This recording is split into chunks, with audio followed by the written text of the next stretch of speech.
Halo, welcome back to my channel kawan-kawan semuanya. Kali ini kembali lagi dengan pembahasan manajemen keuangan ya. Seperti biasa kawan-kawan, kita adalah manusia yang suka sekali jajan ya. Artinya kita itu adalah manusia yang konsumtif kawan-kawan. Jadi dari segi konsumtif itu kita nggak boleh yang namanya terlalu besar dalam hal konsumtif, sedangkan pemasukan kita itu terlalu kecil. Jadinya bisa jomplang kawan-kawan ya. Jadi sahabat manajemen keuangan, sebelum kita beranjak jauh, bolehlah kawan-kawan semuanya, sahabat semuanya untuk klik subscribe, like, dan jangan lupa untuk komen, tinggalkan jejak kalian ya. Jadi sebelum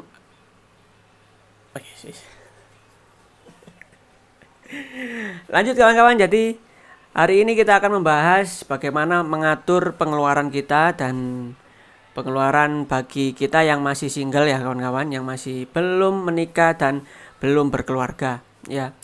Intinya kalau kita mengacu pada peraturan pemerintah mengenai pokok gaji minimum ya, gaji minimum, maka kalau kita berada di Pasuruan maka gaji minim UMR-nya adalah perkiraan dinilai UMR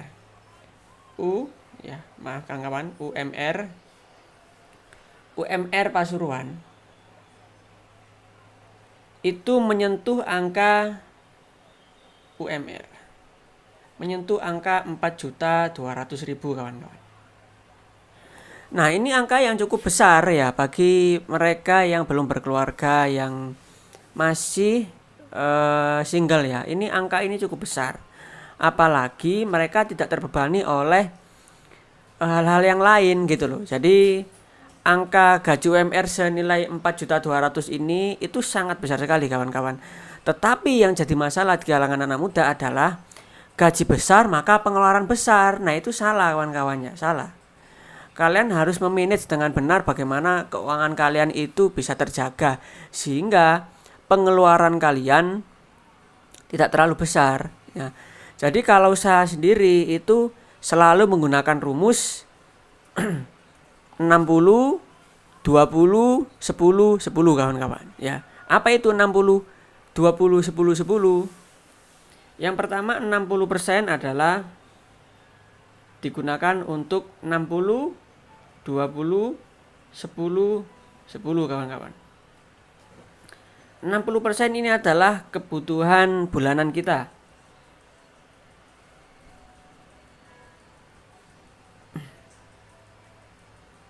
Nah, 60% adalah kebutuhan bulanan kita, 20% adalah tabungan kita kawan-kawan. Ya. 20% adalah digunakan untuk tabungan.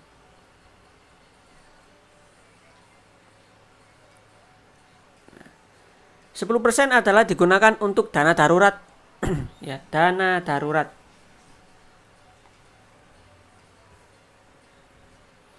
Dan 10% sisanya adalah dana untuk kalian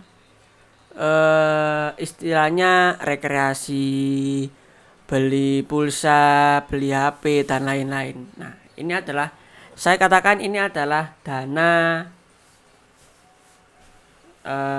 wisata ya. Jadi kalian harus menghitungnya seperti ini. 60% dari 4.200.000 ini itu adalah uang yang kalian gunakan untuk beli bensin ya, beli makan.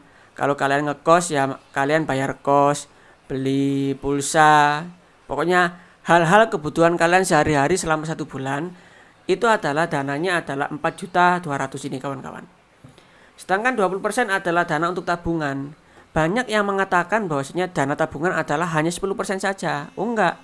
Kalau saya lebih memilih dana tabungan itu lebih besar. Kenapa? Karena kita itu enggak tahu kawan-kawan bahwasanya kita itu akan bekerja di perusahaan itu selamanya, pendapatan kita akan stabil di 4.200.000 selamanya.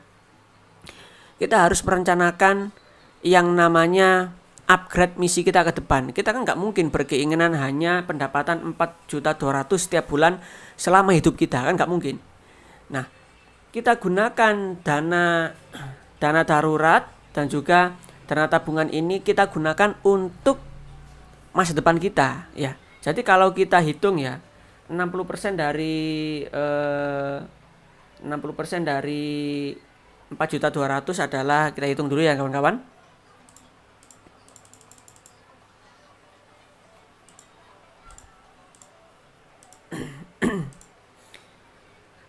Adalah 2.520.000 kawan-kawan. Nah, 20% dari 4.200.000 adalah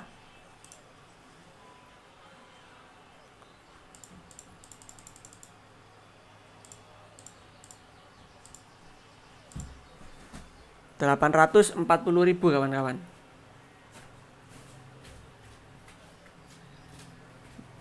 Sedangkan 10% dari 4.200.000 ya 420.000. 420.000 kawan-kawan, mohon maaf. Dana wisatanya adalah 420.000. Nah, ini ya saya jelaskan kenapa dana wisata itu sangat kecil sekali. Dana wisata itu sangat kecil sekali. Sebenarnya kalian dari dana-dana ini ya. Sebenarnya kalian dari dana-dana ini ya, kalian bisa yang namanya misalkan kalian mau wisata ya, wisata agak jauh, entah kalau kalian di Pasuruan kalian wisata ke Malang lah. Sebenarnya Malang itu murah. Anggaplah tiket ke Jatim Park itu 150.000. 150.000 tiketnya, terus apa ya? Bensinnya kalian mungkin kalau pakai Nmax anggaplah 50.000, 200.000. Makan-makan anggaplah 100.000, cukup ya. Dengan dana 420.000 ini cukup ya. Terus kemana sisanya? Nah gini, ini yang paling penting ini. Pendapatan boleh naik tapi pengeluaran nggak boleh naik ya. Kalian harus pastikan pengeluaran kalian adalah 2.520.000. Kalian tidak boleh dalam satu bulan mengeluarkan pengeluaran lebih dari 2.520.000 ya. Itu berakibat fatal kepada keuangan kalian, manajemen keuangan kalian ya. Jadi anggaplah kalian selama satu bulan itu rekreasi itu hanya habis 350.000 kawan-kawan. Ya, 350.000. Nah, sisanya 350.000 yaitu 70.000 ini harus kalian masukkan kepada untuk tabungan ya. Harus kalian masukkan kepada untuk tabungan.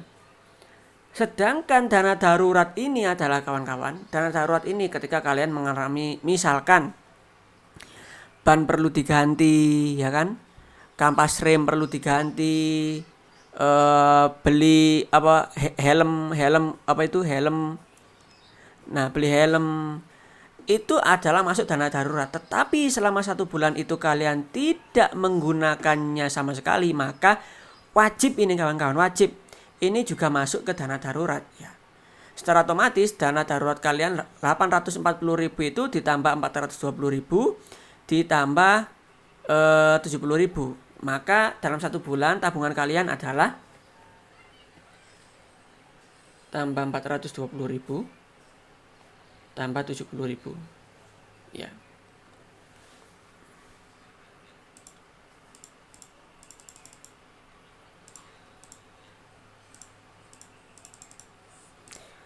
Maka dana tabungan kalian dalam satu bulan adalah sebesar ya, saya taruh sini ya kawan-kawan, 1.330.000 ya. Untuk kalangan anak muda kalian dapat menabung 1.330.000 dalam satu bulan, itu top banget kawan-kawan ya. Itu besar banget, itu bagus banget. Rata-rata teman-teman saya yang gaji UMR tabungannya itu nggak sampai 1 juta kawan-kawan satu bulan ya, nggak sampai 1 juta karena mereka dihabiskan hanya untuk kebutuhan bulanan ini, konsumtif ini kawan-kawan. Makannya enak ya, nggak apa-apa, makan enak itu nggak apa-apa, tetapi jangan setiap kali, karena kalian nggak tahu kalian itu akan bekerja pada perusahaan itu bertahan berapa tahun gitu loh. Iya kalau kalian tidak kena PHK. Kalau yang kontrak kan kena kontrak habis kan susah, mereka harus cari lagi ya kan, harus cari pekerjaan lagi, mereka tidak ada pendapatan, akhirnya pengeluaran terus gitu loh. kirim lamaran sana sini. Nah, akhirnya tabungannya ini habis. Tidak tersisa, dia kerja lagi, mengulangi sistem yang sama lagi, tabungannya habis lagi. Jadi tetap nggak punya uang. Jadi kebebasan keuangan itu tidak pernah dicapai kalau mereka tidak bisa mengatur atau memanage ya. Banyak dari teman-teman saya yang tidak menggunakan rumus ini, tetapi mereka pokoknya saya nabung setiap bulan 1 juta. Setiap bulan 500 ribu, setiap bulan 700 ribu. Banyak teman-teman saya seperti itu, tetapi kawan-kawan, mereka tidak terkontrol di kebutuhan bulanan ini ya. Mereka tidak terkontrol sama dana wisata ini, mereka nggak kontrol. Sehingga seharusnya anggaplah mereka sudah nabung 1 juta setiap bulan, tapi kebutuhan bulanannya dia bengkak, dana wisatanya dia juga bengkak. Akhirnya kalau sudah bengkak, mereka ambil dari mana? Dari tabungan, kawan-kawan, gitu loh. Pikirannya, logikanya, meski mereka bilangnya seperti ini, 1 kali saja ambil dana tabungan, bulan depan nabung lagi 1 juta lagi. Kalau saya katakan, kalau seperti itu, nggak akan pernah kumpul uang kalian, nggak akan pernah kumpul itu, kawan-kawan ya. Jadi kebebasan keuangan, manajemen keuangan itu sangat penting sekali digaungkan mulai kalian masih muda. Seharusnya mulai kalian sudah masuk sekolah itu sudah diharuskan untuk dana keuangan ini. Ya, jadi untuk episode sekolah akan kita bahas di episode selanjutnya ya. Akan kita bahas di episode selanjutnya. Nah, untuk kali ini saya hanya membahas ini. Nah, ini bayangkan 1.300.000 ini dalam kurun waktu 10 bulan kalian akan mendapatkan tabungan kalian sebesar 13 juta, kawan-kawan. Ya.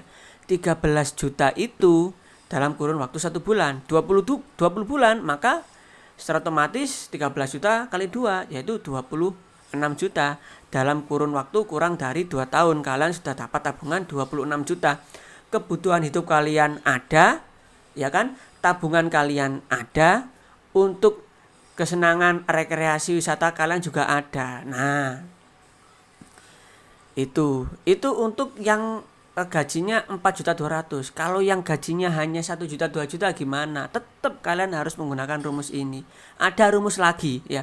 Ada rumus lain ketika kita pendapatannya di bawah 2 juta, ada rumus lain ya. Kita tidak menggunakan rumus ini, kawan-kawan. Kita tidak menggunakan rumus ini ya. Jadi itu adalah video kita kali ini ya, video manajemen keuangan, sehingga kita bisa terbebas dari yang namanya tidak punya uang di akhir bulan, yang namanya hutang di tengah bulan ya. Jadi itu semoga menginspirasi dan semoga menghibur bagi sahabat-sahabat